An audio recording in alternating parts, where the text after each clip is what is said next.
Hey guys, welcome back to another episode on the What I Love About Sex podcast.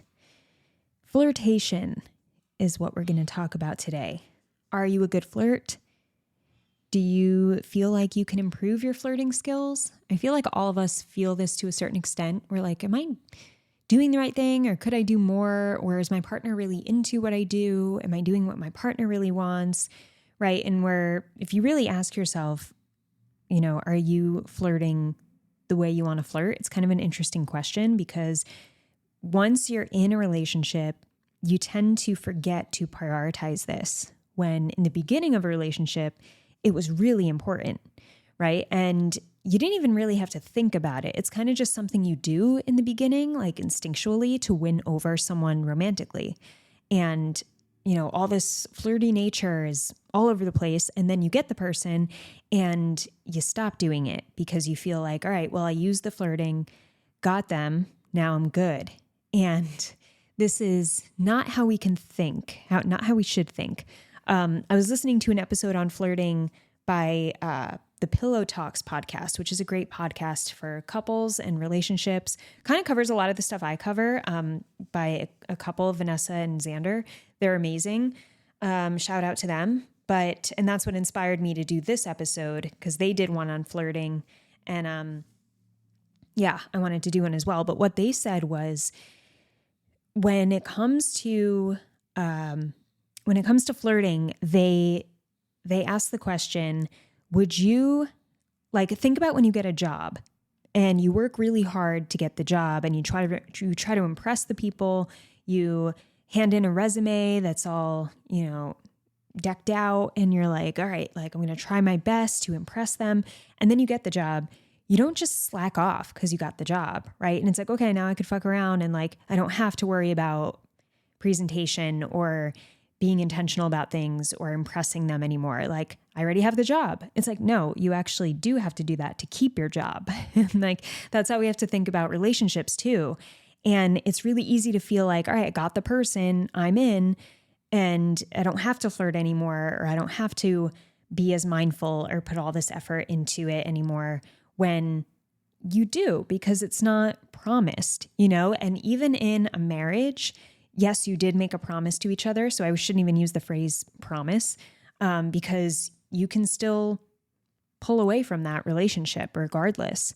So nothing is guaranteed, I should say. And we have to act like it, Don't just assume that you'll have your partner for life just because you won them over one time. Your partner's going to change, and it's like you either grow with them or you grow away from them. And when you're growing apart from each other, things get harder and harder. So always have the mindset of continuing to grow with your partner, continuing to impress your partner, continuing to flirt with your partner.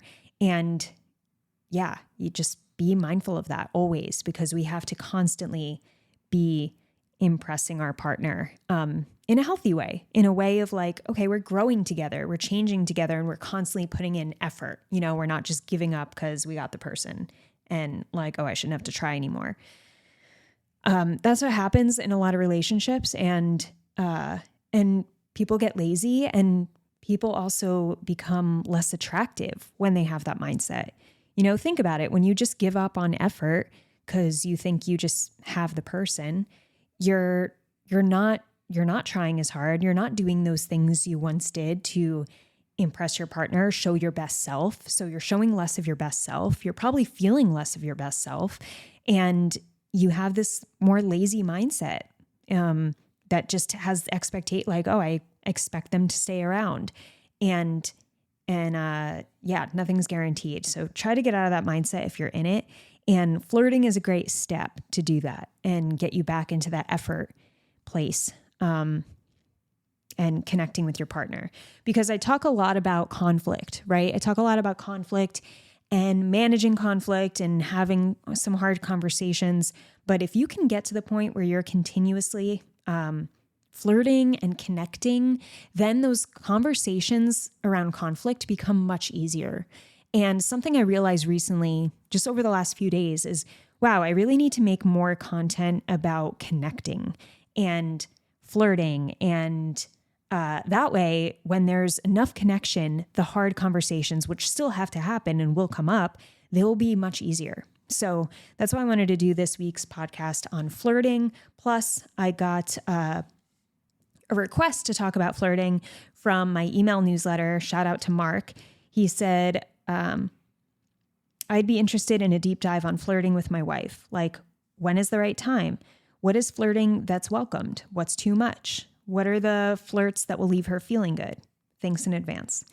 So this is a great question because, like I said, we kind of just are all over the place with flirting, don't really know where to start or how to get back into it. So let me share that with you now. I'm going to take you through beginning, intermediate, and advanced flirting examples. So that way, if you feel like you've been out of it for so long, you just start with the beginner steps. If you want to take it up a notch, you go with the intermediate. And then if you're like, you know what, we've been flirting, maybe I can use some, take it a little further and just have a little more fun with it. And then you guys can take the advanced steps that I'm going to give you. And these are just examples I kind of threw together based on my relationship. They might be a little more unique from what you'd see if you just did a search on flirting tips. So, just take these and see which ones resonate and which ones you're excited to do or ready to do. So, for beginners, if you haven't flirted in a while, right, and you want to get back into it, here are some examples. The first one is complimenting. So, complimenting may not seem very flirty, but you can make it flirty based on your tone and the look you give her. All right. So nonverbal body language has a lot to do with your flirtation. Like you can say something like, "Oh, babe, your hair looks really nice today." Or let's say your outfit looks really nice today. You could say it like that, or you could say, "Babe, your outfit looks really nice today." And you kind of lift an eyebrow or like wink at her, right? One is more suggestive. It's like, "Ooh, you're turning me on with that outfit," or "I love the way you look. Oh my God." And the other one is like, "You look nice." And it's like, it's the same compliment, but notice how one has more energy behind it in terms of like a sexual nature. So how you say things matters, especially when it comes to flirting. And this should make it easier for you because no matter what you say compliment-wise, if you could just spice up the tone of it, it will make a huge difference. It will make it flirty. But I tell guys sometimes, because sometimes they'll tell me, "Oh yeah, I told her I really liked her dress." And I'm like, "How did you say it?" And they're like, "I said, oh, I really like that dress." And I'm like, that's something like her sister would say, like that's not coming from her man in a sexual flirtatious way. It's kind of just like anyone on the street could say it to her like that and it would be acceptable. So you want to think like, all right, how can I say this showing her I'm desiring her? Like, how would it come across differently? And even if you have to think in your head, like never mind. That's not a good example. I don't want to say that. Okay. So complimenting, and especially compliments that are unique to her and her efforts. This is something that maybe won't be so sexual, but it could still be flirtatious in saying something like, "Babe, you've really been kicking ass this week. Like, you're amazing. You're incredible."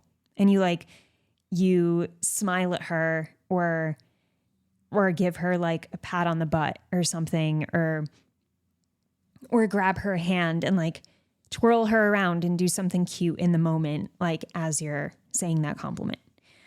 So it's acknowledging her efforts and it's saying it in a way where like, "Baby, I'm proud of you." That's a hint of flirtation in a beginner way.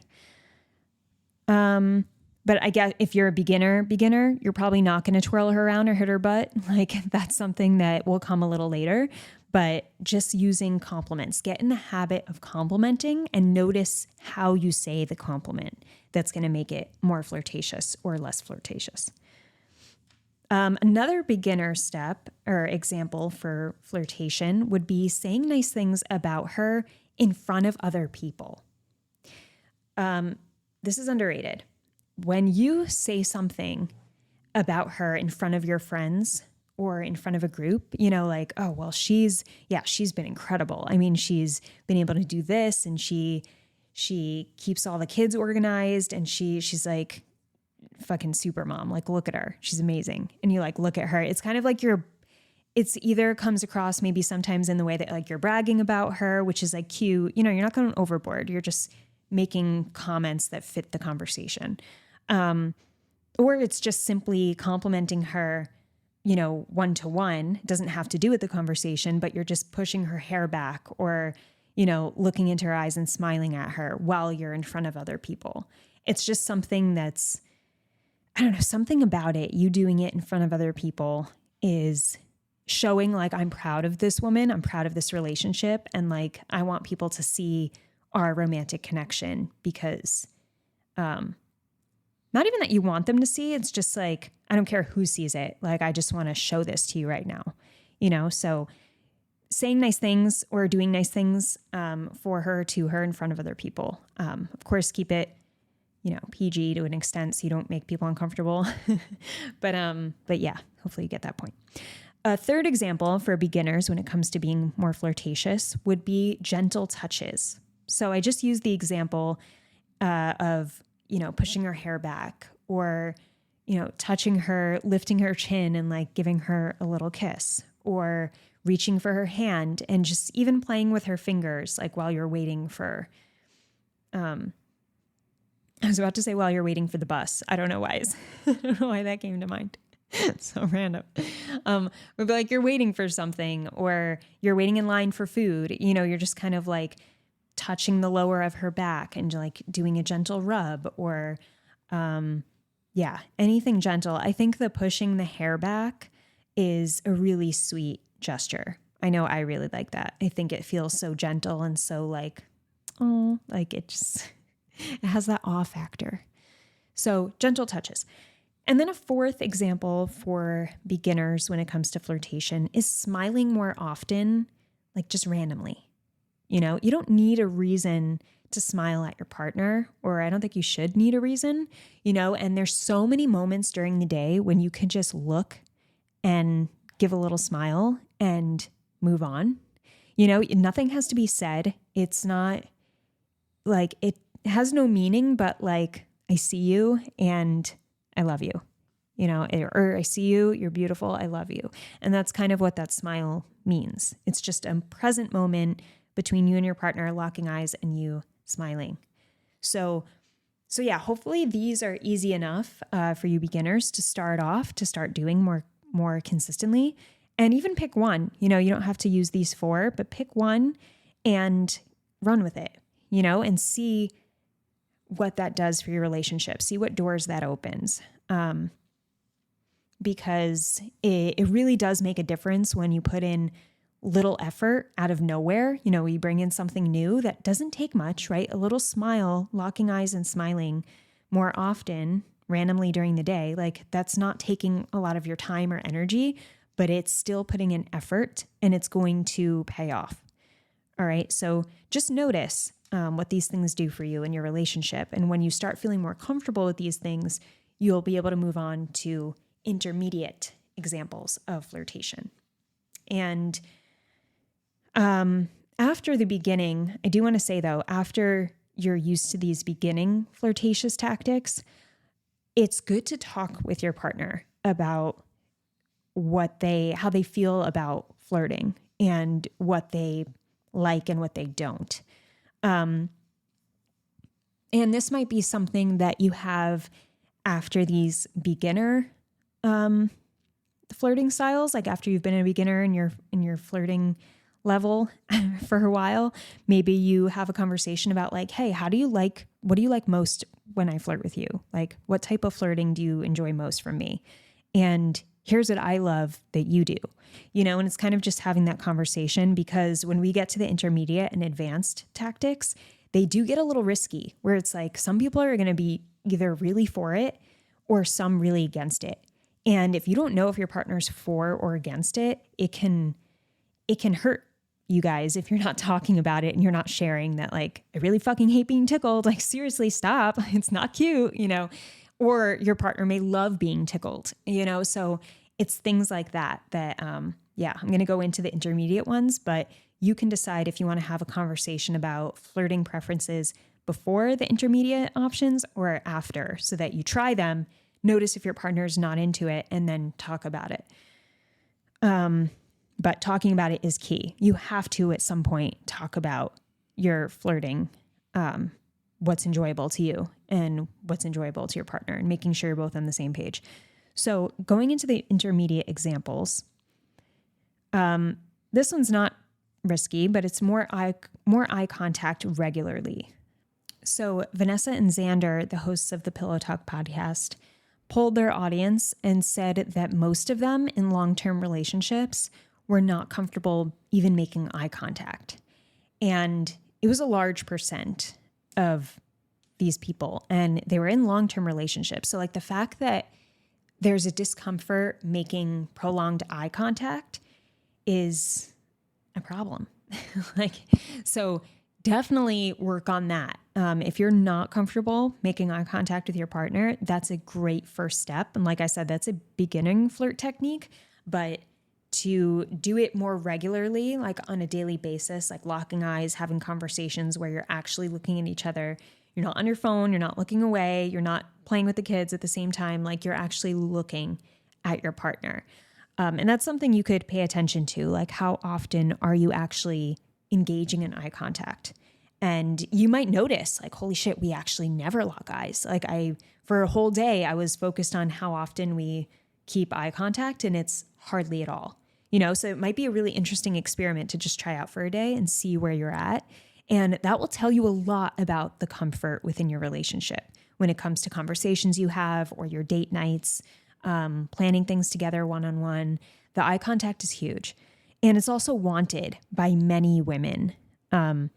So it's a huge want. And I know it's important for you guys too, because I polled you recently on Instagram and I said, what makes you feel most desired by women?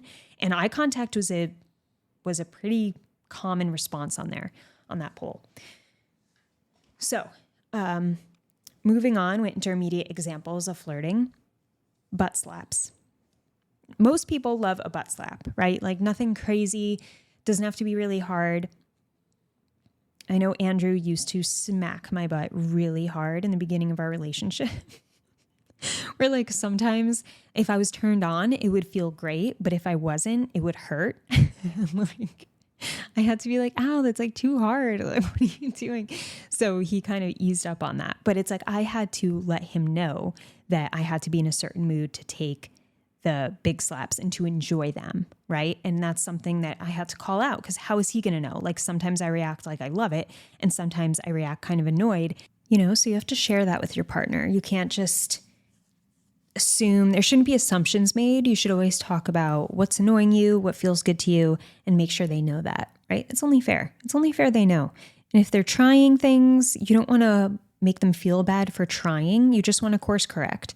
And you course correct through verbal communication. All right. So then we have another example of an intermediate flirting tactic would be longer kisses randomly. And then moving on. There's no intention of having sex. There's no intention of getting it more heated in that moment. You're simply grabbing her. I shouldn't even say grabbing, gently touching her face, pulling it in close to you, kissing her for either a long, soft kiss that's 6 seconds minimum, or like a gentle makeout session that maybe gets a little more passionate, closer to like 10 seconds. And then you just pull away, look at her, and smile and walk away. Oh, yeah, that's so nice. That's so nice. I think couples need to do more of that for sure, especially guys realizing the power of that, because it shows that you can create sexual tension without going all the way and wanting sex from every intimate moment.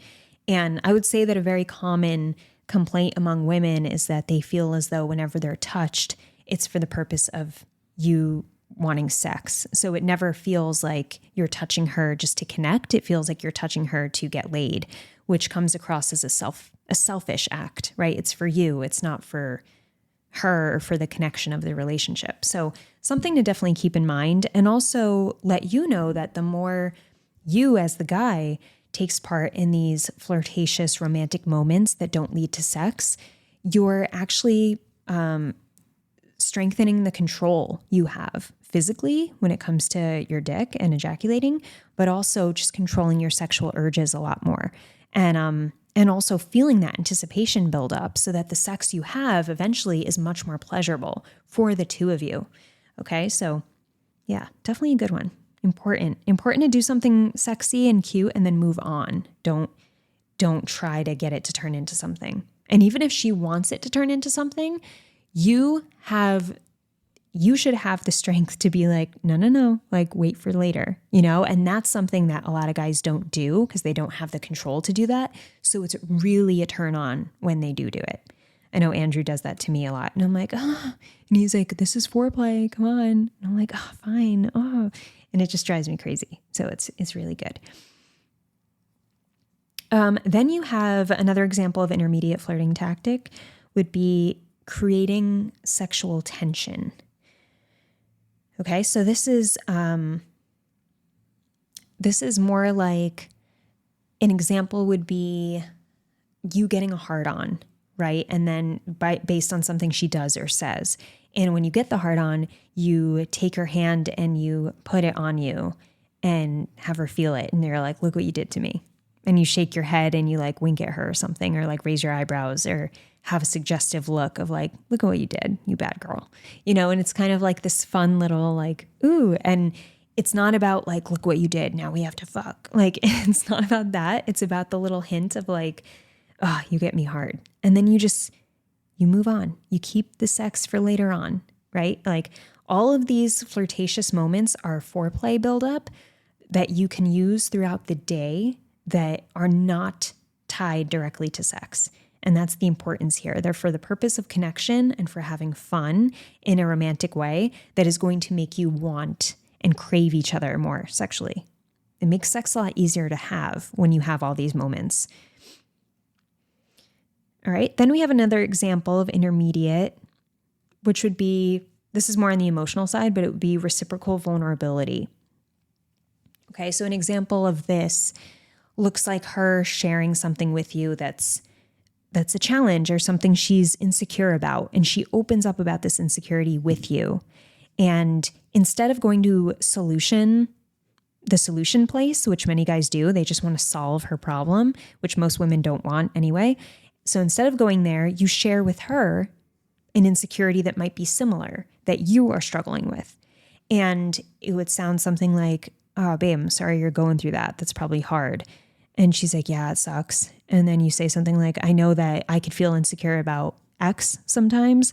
And when I do, I try to do this, but I know it's hard even when I try to do that. It's just something that I feel like keeps coming back to me, and I'm trying to figure out how to manage it.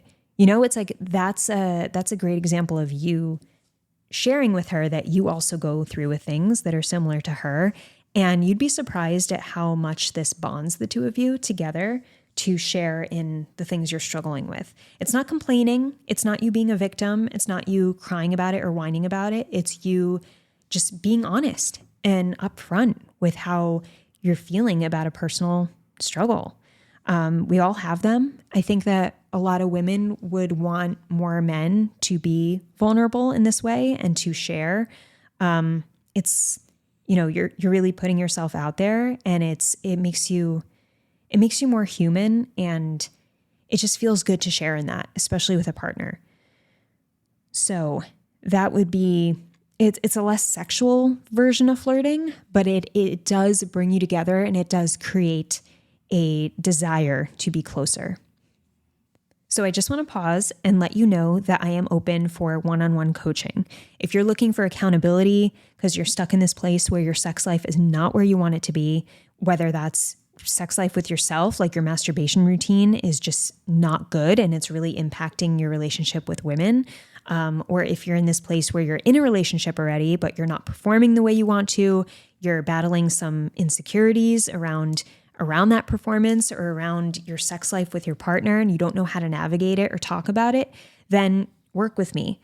Work with me because I've worked with hundreds of guys at this point and got them out of the place they were and towards the sex life they wanted. And the most common thing I hear from men is, I wish I found you sooner. I wish I started working with you sooner. I don't know why I waited too long. I was too ashamed. I was too embarrassed. I felt like, oh, well, she randomly kissed me, so things were good again. And then the habits continued. So I wish I got the help sooner. So I encourage you to think about that. Like, are you living out the same sex life that you feel like you're settling for and you're not feeling great about it? And then once in a while, something little will happen and you're like, oh, I don't need help anymore. I'm good. But then the habits just keep repeating. If that's you, reach out for help before it gets bad. Because I have a lot of guys come to me when it's already gone really bad, whatever situation they're in. And it's so much harder to get them progress than the guys who are like, I realize something's going in the wrong direction. I want to pull it back before it gets bad.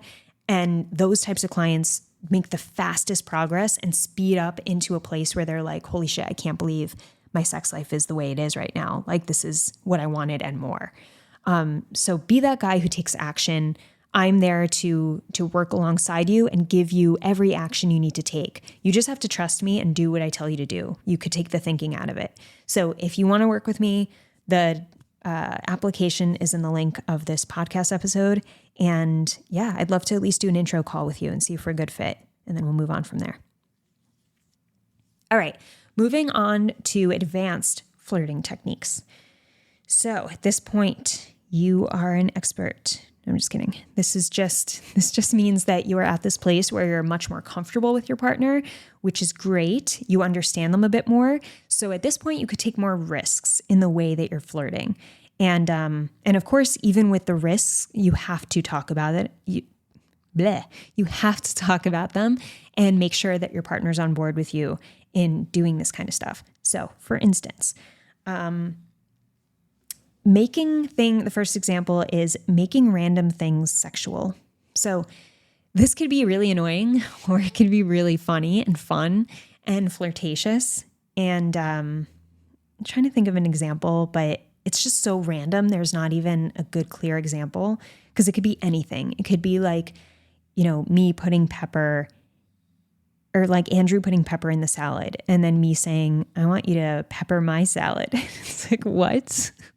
Like, what does that mean? Like, are you talking about your asshole? Like, what do you do? Like, what do you mean? So it turns into like this funny thing of like, where your partner could be like, what are you even saying? Like, and then you joke. Or it could be like, oh yeah, you want me? Should I salt should I salt your asshole? Should I salt your salad too? Or like, and it's just the way you're using your tone is what makes it sexual. The context, like the words are not sexual at all. It doesn't even make sense. But the tone you're using makes it sexual. And this goes back to tone and why tone is such an instrumental part of flirting. Because you could say something that, as I mentioned earlier, like, you look really nice. Or you could be like, wow, you look really nice. Right? Those are totally different energies. So it's that tonality. And if you need help with the tonality, remember to practice it. There's no shame in practicing by yourself, in the mirror if you have to. Just do it. Just do it, because we're not all skilled at this stuff, and some of us have to practice it a little bit more. But tone is huge. So yeah, that's a first example of advanced flirting, is just taking random shit and making it sexual through your tone. Another example, this is also a riskier one, and according to Vanessa and Xander on the Pillow Talks podcast, they say that this was the number one hated flirtation tactic by women. Like, women hated when guys do this by a long shot. It was the most hated, and it's the boob hump. Okay, so they said they had like 2 women reach out to them that were like, I actually like the boob hunk. It was only 2 out of like hundreds apparently, but or something like that, I'm sure, because they have a huge audience.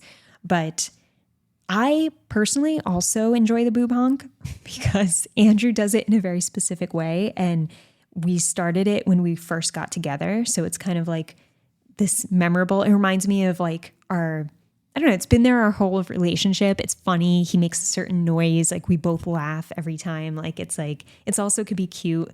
So it's something that is special to me, but I can see how other women, if their guys are just passing them by and just squeezing their boobs like twice and then moving on, are just like, even trying to initiate sex that way, which I don't think most guys do. I think it's more of a passerby thing.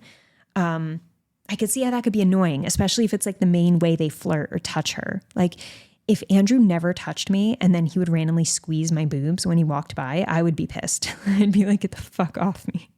Like that would be so annoying. But because I get all the touch I need in the sexual ways and the flirtatious ways, this is more of like a fun, silly thing that he does once in a while, and it's not all the time. So I definitely can see how in a different context, it could be a very annoying, like, oh my God, never do this again type thing. And I think that's probably how it's being done in most relationships, since women seem like super annoyed with it. So talk to your partner, like whenever Andrew does that to me, I'm like, oh, I love when you do that. It's so funny. So I verbally will say like, I love when you do that. And you can't say that and not mean it. Like you have to mean it when you say it. When you tell your partner, hey, I really don't like when you do this. And we have to give our partner that opportunity to speak up and be honest and not get defensive about it. Like we can't say, oh, I really don't like when you do that. And then it's like, well, the one time you did, like blah, blah, blah. Like, no, just listen to them and respect what they're saying and be like, oh, I thought you liked it, but I won't do it anymore if it's not your thing. That's it. Another warning sign one would be bending over, like if bending her over and you like pretending to fuck her.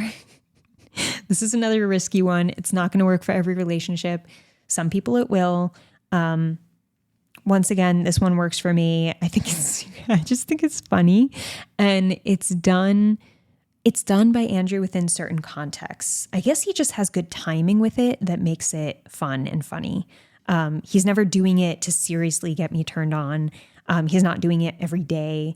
But he definitely sees my enjoyment with it, and even me initiating it sometimes. So there's definitely this understanding that we could play that way. But you have to talk to your partner. You have to see if that's something that she likes, and maybe under certain contexts she likes it in certain scenarios, and other times she doesn't. But like you have to find that out. So always talk. Then another advanced example of flirtation would be playful teasing. So this is something where you want to think, like, is this something she would laugh at herself for, or that she has laughed at herself, and like she doesn't take life too seriously, she doesn't take herself too seriously? Because if she's that type of woman, then she's more likely to enjoy the tease and enjoy playing and like laughing at herself, or having you kind of call her out on something she did that was silly, and like being like, really? Again? And it's kind of like you're calling her out for doing something, and then she's like, oh, I can't believe I always do this. And it kind of turns into that tease where you're both laughing and having fun with it, right? If it's just you teasing and she's not laughing and she's rolling her eyes, that's not a good sign, right? So you want to make sure that there's no eye rolling. And I think some guys may think that if she smiles and rolls her eyes, like that's cute, or that means she's into it. Most likely she's not. So just because she's smiling, I think a lot of women, I know a lot of women are terrified of hurting their guys' feelings. So they don't speak up enough. And they will give body language such as rolling the eyes and smiling at the same time. But you want to look at the eye roll. Like eye rolls are never good. So her smile is like trying to keep peace and not hurt your feelings, but the eye roll is annoyance. Anything she rolls her eyes to, you have to talk about, because most likely she does not like it. She's just putting up with it. And if there's enough of those things where she's rolling her eyes and putting up with it, she starts seeing you as this immature child, and it actually distances you from her sexually. So you want to be cautious and know that your flirting tactics are not creating a separation between the two of you sexually, that they're actually bringing you together. So the only way you know if they're bringing you together is by talking about it. It's the only way you know. You have to talk about it. And you have to be honest with each other, because otherwise you're doing yourself and your partner a disservice and the relationship as a whole. Then we have tickling. So tickling is a more personal one, right? It's when you're really comfortable with your partner is when you tickle them and like actually go for that. And once again, this is somewhat risky. Some people love getting tickled, and others do not. They may hate it. So she may hate it. I like it to a certain extent, but I'm very ticklish, so I can get uncomfortable if I'm tickled for too long, and then it's not fun. It's just uncomfortable. And I'll usually turn it into like wrestling with Andrew. If I feel like I'm getting uncomfortable, I'll just be like, and like we'll switch the play up or whatever. So I have my own tactic that works for me, but if she seems like she's not a huge fan, stop doing it or talk to her, ask her if she is or not. And she might say, oh, I love when you do that. It's so sweet. It's so cute. And then to keep doing it. Or maybe do it more. Then we have making jokes or teasing and wrestling. The way that Andrew and I wrestle is usually when I'm PMSing and I'm just in this place of acting really annoyed. And he knows it because I could sense him distancing himself when I'm feeling annoyed by him, and I distance myself from him. And then at a point it's called out and I'm like, and then he's like, are you okay today? And then I'm like, I'm just so annoyed with you. Like everything you do is fucking annoying me. And I'll kind of smile as I say, even though it's true, because when I'm PMSing, I do get to a point where I'm moody, where I get annoyed with everyone, but especially him because he lives with me. So, and we work from home. So he'll be like, oh, really? Yeah, I could tell you're kind of in that zone. And I'm like, oh yeah, what zone is that? And then he's like, he'll say something dumb or something, and then I'll like attack him, and like he'll be like, oh, do you want to beat me up? Will that help you? Will that make you feel better? You want to punch me? And I'm like, yeah. He's like, okay, come punch me, come on. And then we go into like a little wrestling match, and that's that actually helps me feel better. But it's also fun and relieving because I do release tension doing it. I am able to be open with him and just share how I actually am feeling without him getting upset or butthurt or defensive. And he doesn't take it personally. He's just like, oh yeah, you seem like you're in that place today. Like he's not like, oh, what did I do? Or like, you're a bitch. Like there's none of that. Or like, maybe if you weren't so bitchy or like moody. It's just we find a way to play with it. And he especially finds a way to make it playful because I could be very moody and I'm not in the mood to play unless someone's initiating it. So I think Andrew does a really good job with that, and not being defensive, and then being able to take a tense moment and turn it into flirtation and play. So that is a bit more advanced because you have to be a pretty secure, confident person to be able to have your partner be like, you're annoying me so much today, and for you to not take it, to heart. Because we know the grounding of our relationship is like, I love you, you love me, we're in this together. And then everything else is kind of just, stuff we're working through. And like, it's kind of fluff. A situation like me PMSing is not going to hurt our relationship. So it's like, don't take it so seriously. And we don't. So that's an example of like making jokes, even when the other person's like moody, kind of like bringing them out of it, and this could go both ways. So it's like bringing them out by teasing or making a joke, and then wrestling. It could be really fun. Then we have debating something. So when you debate on something, this is bringing out the intellectual side of you. And when you have opposing views and you're sticking to your views, it could be pretty attractive, So just the whole, just the idea of debating and having your own point of view and independence with your partner is bringing out an attractive side. And for you to have an intellectual conversation is something that's overall flirtatious in nature. So it's not like, like hypersexual, but it's very flirtatious and attractive. And then the final example of advanced flirtation would be talking about someone hitting on you. And this can work or it cannot work for your relationship. So once again, this is a more risky one, has a warning sign, because you definitely have to have a secure, confident partner to be able to listen to you getting hit on and the story of you getting hit on, and to actually maybe enjoy that or not feel threatened at all by it. And then there's even secure, confident partners who just would rather not know that information, and that's totally fine too. But I'm saying in order to do this, you have to be secure as a couple. When I get hit on, when I'm on my walks by myself, like I'll tell Andrew the stories and like what the guy said, or like I'll give him the cheesy pickup line that a guy used. And then Andrew will be like, oh no, am I in competition with this guy? Like, and then he'll use the cheesy line on me and we'll like laugh about it. And it turns into like this fun, silly thing. But it's like, for me, it feels nice to tell him that. And it reminds your partner that you're desirable by others. And that's an attractive thing. Like, if it feels good to know your partner's desirable, or other people are desiring your partner, right? And then others might find that find immediate jealousy in that, where it's like, oh, I wouldn't want to know that. I wouldn't want to get that person, So it works for your relationship or it doesn't. But yeah, those are the advanced flirting tactics. So I hope you guys level up your flirting game after listening to this, or I hope you start again or start for the first time with those beginner tactics and just look at it as fun. Flirting is fun. It's playing with your partner. It's being a little immature and being silly with your partner. It's being like sexy and free with your partner. Like, there's so many different energies that can go into flirting, and it's all good. It's all good stuff when you do it right and when you're in it together. So I encourage you to work on it. If you need my help, you know how to reach out. And also, don't forget to sign up for my anal sex masterclass that I'm hosting next Tuesday at 7 p.m. Central. You could sign up for that in the link of the show notes of this episode too. And just know that if you can't make it live, you will be able to access the recording as long as you sign up.